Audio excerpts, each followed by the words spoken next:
Hey guys, wanna know how to export your Audacity file as MP3?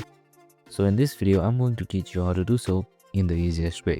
So let's get right into it. So first, launch Audacity, and let's say I have this track that I want to export.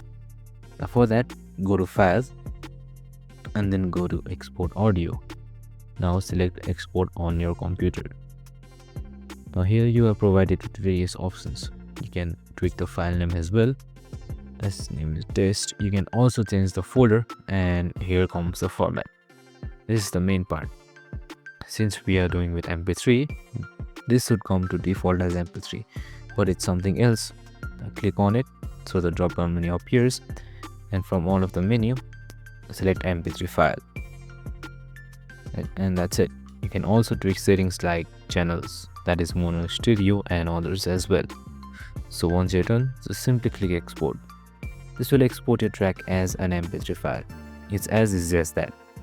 So I hope this video helped. If it did, make sure to like, subscribe, and tune in with us for more related videos. See you in the next one.